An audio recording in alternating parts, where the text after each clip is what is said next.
precisa saber, precisa ter consciência, porque a primeira grande obra que o Espírito Santo faz é essa que está aqui. Lucas capítulo 4.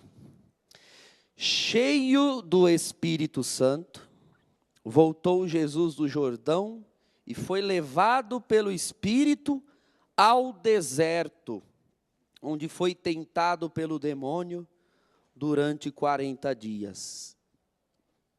Irmãos, cheio do Espírito Santo, o Espírito Santo pegou Jesus e levou ao deserto.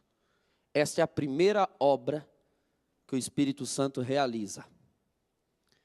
O Espírito Santo, quando ele batiza, ele, claro, ao se mover na vida de alguém, ele pode manifestar cura, manifestar maravilhas, manifestar línguas, manifestar profecias, mas estes fenômenos são manifestações. Obra profunda do Espírito Santo, a grande obra que o Espírito Santo faz para começar aquele processo de restauração, aquele processo de correção da obra, imagem e semelhança de Deus que foi destruída pelo pecado. A grande obra é pegar a pessoa e levar ao deserto. O Espírito Santo não pega ninguém e leva para uma casa na praia. O Espírito Santo não pega a pessoa e leva a um emprego novo. Se engana quem pensa que a fé cristã é uma fé analgésica, a qual se recorre para se livrar de dores, para se livrar de problemas. Essa é a motivação de muita gente atrás da igreja. Está motivado pela coisa errada, me desculpe. O Senhor foi claro. Quem quer me seguir, renuncie a si mesmo. Tome a sua cruz. É para tomar a cruz, não é para tomar um Uber, não é para tomar um avião, tomar um táxi, tomar um milkshake, tomar um suco de laranja à beira da praia. Não é um conforto. A fé cristã não é um conforto, não é um analgésico, é para tomar a cruz.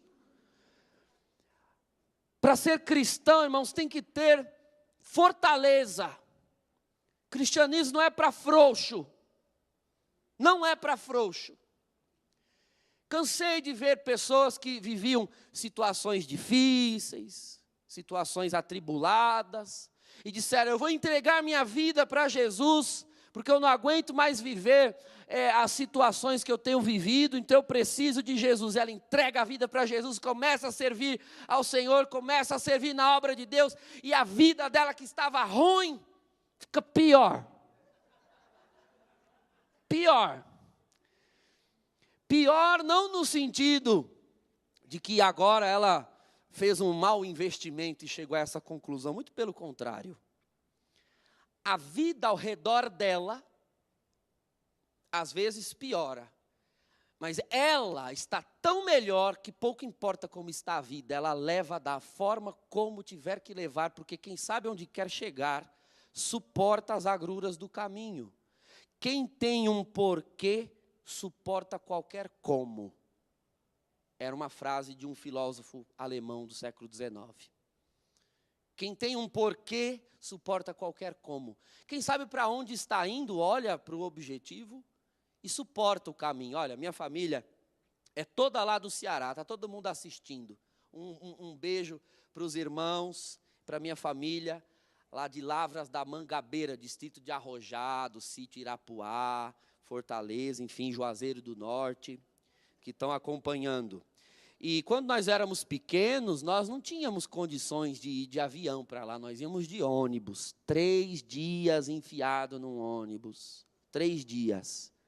Os pés inchavam, o enjoo vinha, mas a gente nem ligava, porque nós sabíamos para onde nós estávamos indo. A nossa família nos aguardava, as pessoas que nós amávamos nos aguardavam. Quem tem um porquê suporta o como. Quem sabe para onde está indo, não perde a esperança. Porque, de alguma forma, embora ainda dentro do ônibus, o destino da viagem estava presente em nós, na nossa memória. Irmãos, é esse o efeito da virtude da esperança que nós recebemos no batismo.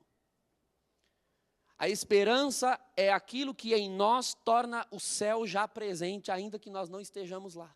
Nós não estamos lá, não chegamos lá, mas nós já olhamos para ele de uma tal maneira como se nós já estivéssemos ali.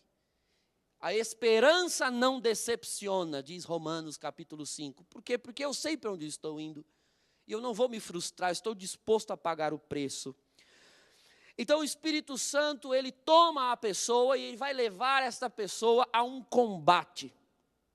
Um combate, irmãos, contra o mal. Este é o inimigo de Deus, o mal, a maldade. O pecado é uma manifestação do mal, mas o mal é uma realidade bem mais ampla. Existem males que não são pecados. A doença é um mal. E ela não é um pecado, ninguém cometeu a doença, ninguém causou a doença, ela simplesmente surge. E quem é o culpado? Ninguém é culpado. Ela simplesmente vem, faz sofrer. É essa a intenção do livro de Jó, no Antigo Testamento, é mostrar como o mal vem do nada, vai embora do nada, e simplesmente nós ficamos olhando com um sentimento de impotência diante dele. O mal, a morte, a doença. Então, o mal é aquilo contra o que Deus luta. Deus não luta contra pessoas. Não é contra homens de carne e sangue que devemos lutar, diz a carta aos Efésios, capítulo 6. São principados e potestades que estão nos ares. Então, eu quero que você grave no teu coração os 3 grandes inimigos da nossa salvação. Os 3 grandes inimigos. Quando nós dizemos a palavra inimigo, nos vem logo à mente Satanás. Devo dizer para você que Satanás, ele é inimigo. E um grande inimigo, mas é importantíssimo que você compreenda que ele, Satanás, não é o pior dos inimigos contra o qual nós temos de lutar. Não é o pior. É um inimigo forte, é um inimigo sábio, é um inimigo grande, mas não é o pior. Satanás, irmãos, ele é sim nosso inimigo, é o primeiro. Satanás e os espíritos do mal. Vamos por ordem de dificuldade. Primeiro o demônio. Nós temos de lutar contra ele, porque ele nos inveja.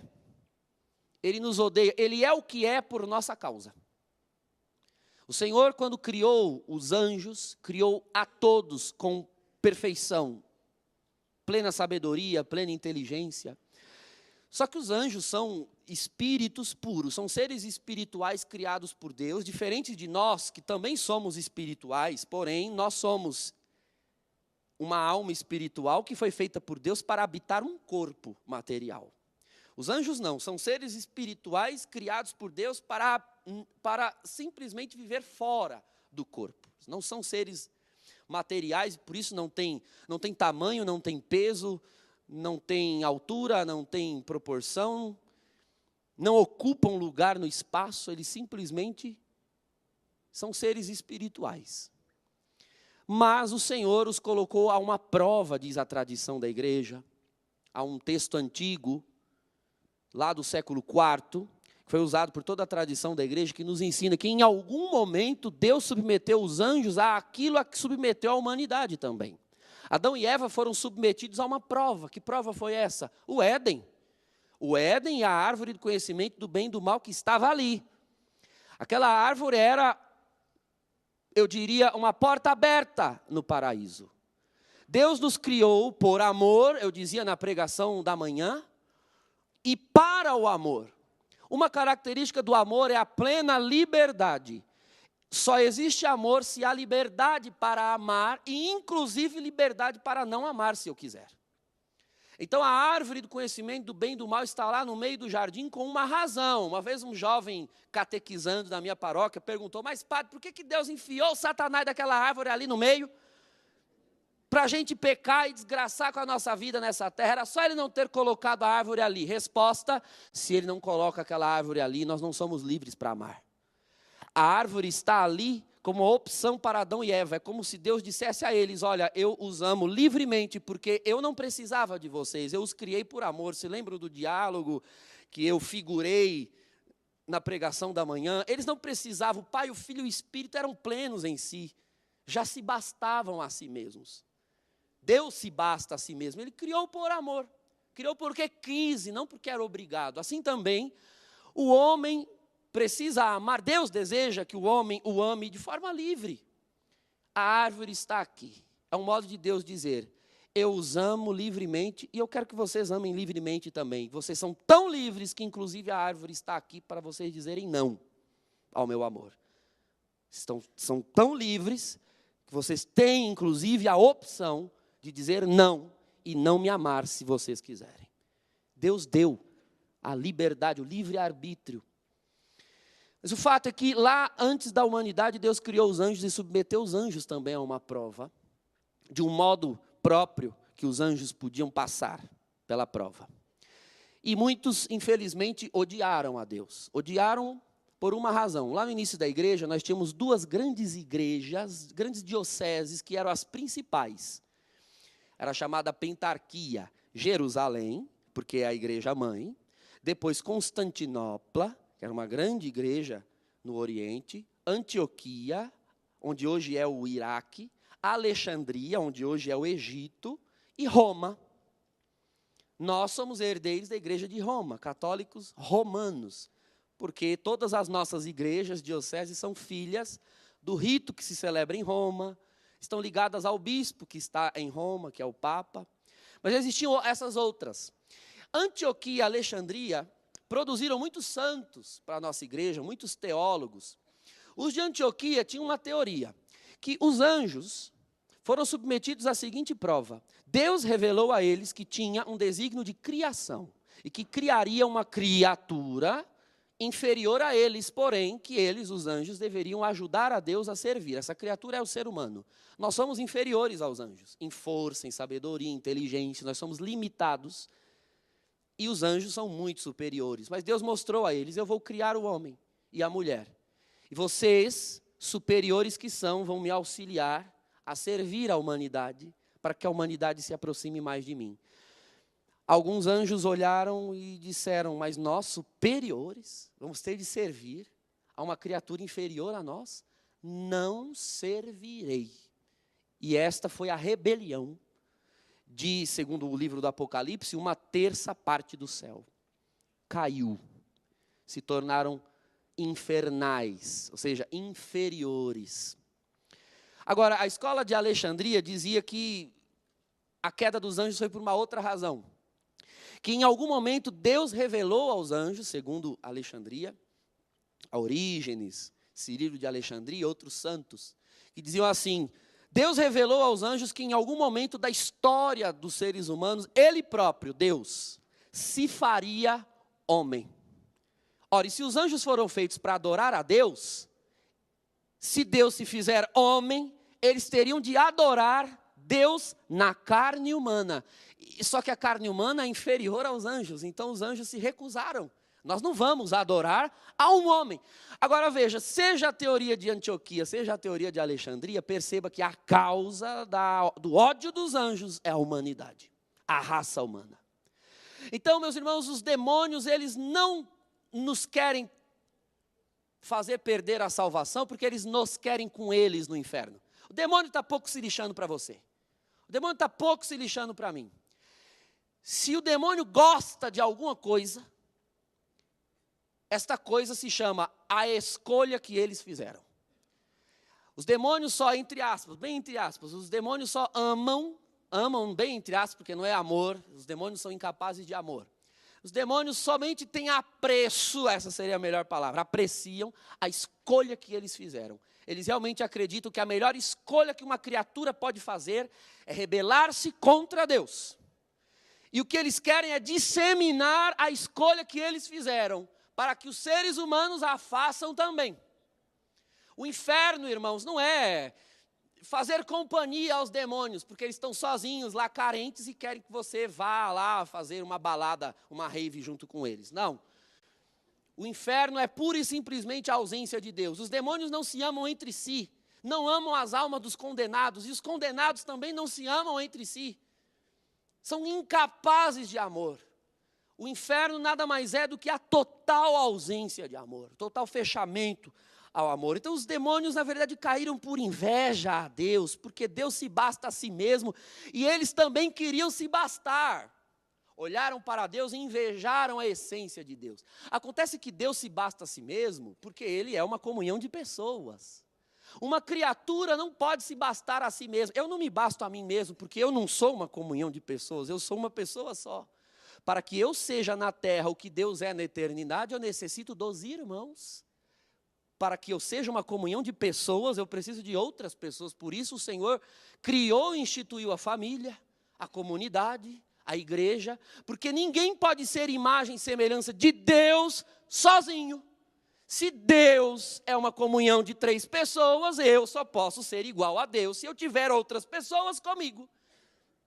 Porque sendo comunhão de pessoas, aí sim, eu sou imagem de Deus. Eu sou igual, eu sou semelhante a Deus.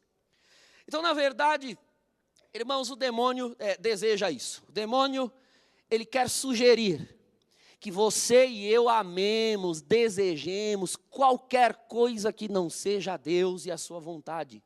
Qualquer coisa. O demônio não quer sequer, não faz questão alguma de ser adorado. Se ele conseguir fazer com que o homem adore qualquer coisa que não seja Deus, para ele já está bom. Para ele não faz diferença se nós adoramos ao demônio, a ele, ou adoramos essa estante aqui. Adore qualquer coisa, queira qualquer coisa que não seja Deus, isto para ele basta. O demônio, irmão, só foge com oração, com intimidade com Deus, porque quem está debaixo da luz não pode ser iludido pelas trevas, nem sequer pode ser atingido por ela. Quem está debaixo da luz não pode ser devorado pela sombra. Quem está debaixo do sol não pode ser consumido pelo frio.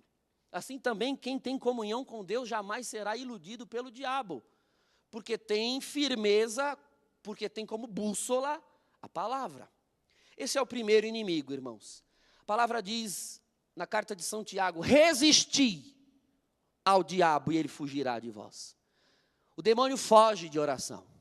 O demônio foge quando se resiste a ele. O demônio foge de sacramentos, o demônio foge de tudo aquilo que é sagrado. Por isso eu digo a você que é o inimigo menos difícil de se combater. Basta se apegar a Deus, amar o que é sagrado e ele fugirá de nós. Agora, existe um inimigo, irmãos, que já não é tão fácil assim de combater. Mas é preciso combater e vencê-lo, porque Cristo o venceu por nós e com ele nós venceremos também. É o segundo inimigo que São João, no Santo Evangelho, chama de mundo. O mundo é o segundo inimigo que deve ser combatido por nós. Não o mundo criado por Deus. Não confunda aqui mundo com o planeta Terra. O firmamento, não. Deus foi quem fez, criou e viu que era bom. As matas, não. Deus criou e viu que eram boas.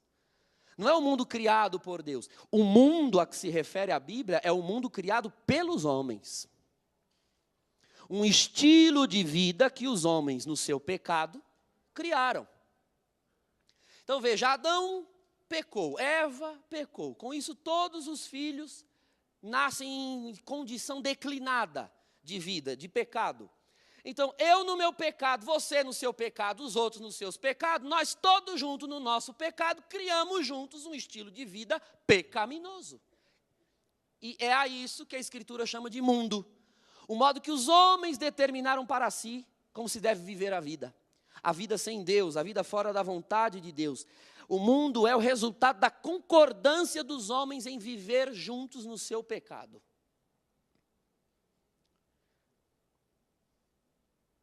Coragem, eu venci o mundo. Pai, eu peço que, eu não vos peço que os tireis do mundo, mas que os livreis do maligno. Porque qual é o trabalho que o diabo tem? Veja, o diabo não precisa criar mais novas ocasiões para que eu e você pequemos. Nós já estamos no mundo. O que ele faz é tentar nos empurrar para cima do mundo, para vivermos conforme o mundo. Agora, o mundo também é resultado do pior dos inimigos, o terceiro inimigo. Esse é o pior.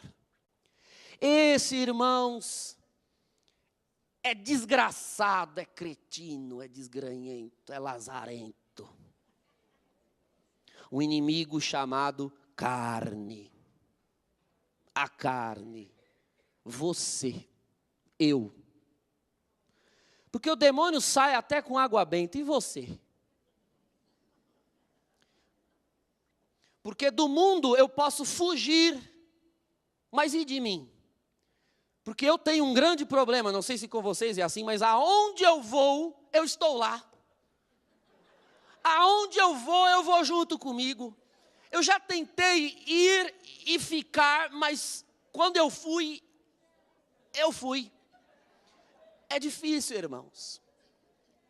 Veja, a carne é uma expressão usada por São Paulo na carta aos Gálatas, no capítulo 5, versículo 19. Gálatas 5,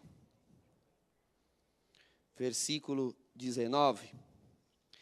Ele lista ali as obras da carne. Atenção, muitas pessoas acham que carne é o corpo e dizem que os pecados da carne são os pecados do corpo. Algumas pessoas que não sabem se confessar bem, às vezes acabam por dizer dessa forma: padre, eu cometi o pecado da carne. Eu falei, mas que pecado é esse? Será que ela foi numa churrascaria e comeu demais? Porque a nossa sociedade reduziu a ideia de pecado da carne a pecados sexuais. Um equívoco grande, porque os pecados sexuais são obras da carne também, mas não só eles. Veja aqui Gálatas 5,19. As obras da carne são essas: fornicação, impureza, libertinagem, veja, são pecados sexuais. Agora veja aqui: idolatria, superstição, inimizade, briga, ciúmes, ódio, ambição, discórdia, partidos, invejas, bebedeiras. Veja que na lista o número de pecados da carne que não são do corpo é muito maior, que não são sexuais é muito maior. Depois ele volta a falar orgias e outras coisas semelhantes. Veja que na lista os pecados sexuais são bem menos numerosos. Eles também são. Carne, irmãos, é o tipo de vida que eu posso viver fora da vontade de Deus. Não querendo Deus, não querendo a sua vontade, não querendo a sua lei. Eu, abandonado a mim mesmo, sem o Espírito de Deus, eu sou carne. Eu sou uma criatura jogada neste mundo, abandonado a mim mesmo, aos meus próprios desejos. Aos meus próprios desejos. Se você obedecer aos teus desejos, se você obedecer este coração de pedra, ou seja, sem o batismo no Espírito Santo, você é carne. O mundo gosta dessa expressão, né? Siga o seu coração. Eu digo, não siga. Se o seu coração ainda for aquele coração velho, aquele coração de mágoa, aquele coração de ódio, aquele coração de idolatria, de vícios, não siga. Não siga o teu coração, siga o coração do Senhor Jesus. É o coração dele. Não siga o que você acha, siga a palavra dele. Agora veja, um homem na carne, uma pessoa na carne, outra pessoa na carne, todo mundo junto na carne vai criar o quê? Um açougue? Não, vamos criar o mundo. Então imagine você, que eu seja invejoso, já que ele diz aqui que a inveja é um dos pecados, das obras da carne. O que é a inveja? É a tristeza em mim pelo bem no outro. Eu vejo o bem do outro e eu não consigo me alegrar. Porque eu me compreendo como algo separado do outro. Então, se ele está feliz e eu não tenho felicidade. É claro que quem está na carne será sempre invejoso. Só quem está no Espírito compreenderá que, se eu estou no Espírito e você também, e você encontrou uma felicidade, de algum modo a tua felicidade é a minha também. Santa Teresa de Ávila dizia, se um membro do corpo se alegra, todo o corpo se alegra.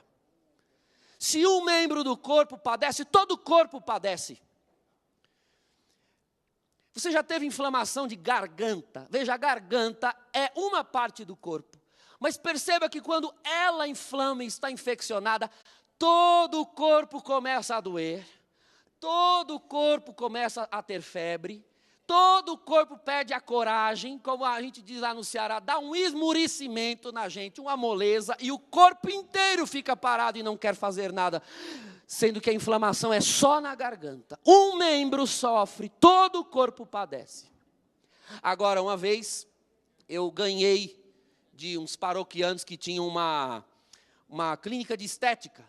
Padre, vai lá um dia para receber uma massagem. Eu disse, eu vou lá ver que diabo é isso aí. Que negócio é isso aí? Fui, deitei lá no negócio, a mulher começou a fazer um negócio nas minhas costas. Menina, eu me arrepiei todinho. Mas relaxou, aquilo me fez um bem. Relaxou a perna, relaxou a mente, relaxou o pensamento, e foi só nas costas, assim, nas vértebras da coluna. Veja, a massagem na coluna fez com que todo o meu corpo ficasse bem. Um membro se alegrou, todo o corpo se alegrou. Agora me diga, se eu estou em Cristo e você está em Cristo, e você me vê bem, pode você estar mal? Se você vê o bem em mim e está mal, é porque você está desconectado do corpo. Você é invejoso, você está na carne, não está no espírito. Porque se você tem consciência de que eu sou um membro no corpo e você está nele também, a minha alegria é a tua é a minha.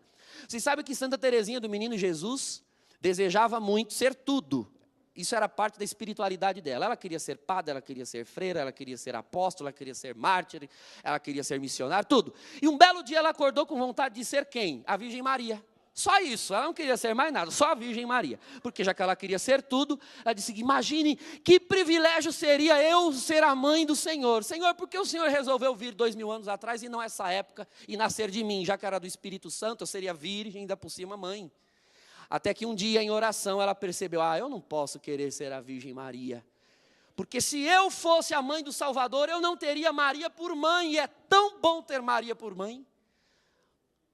Então veja, porque Maria é a mãe do Senhor, e o Senhor não deu como mãe, então eu tenho o privilégio de ter Maria por mãe. É melhor, eu ganho muito mais não sendo a mãe do Senhor, do que sendo.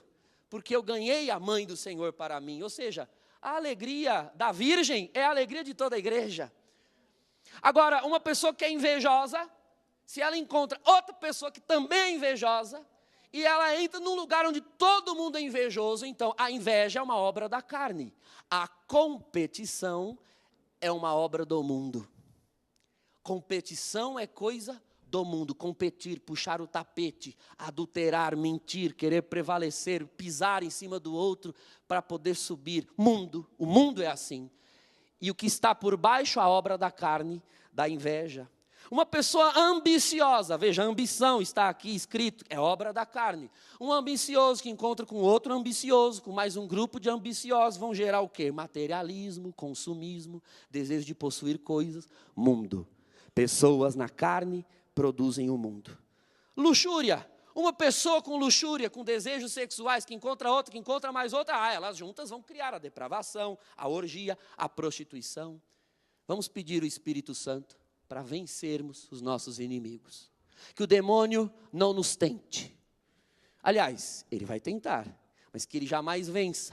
Quando ele tentar a você, para que você ceda à carne e se torne alguém do mundo, poderoso é o Senhor para te libertar da carne e te tornar um homem espiritual, uma mulher espiritual, que está no mundo, mas não pertence a ele, que no mundo sabe pertencer à vida eterna já aqui.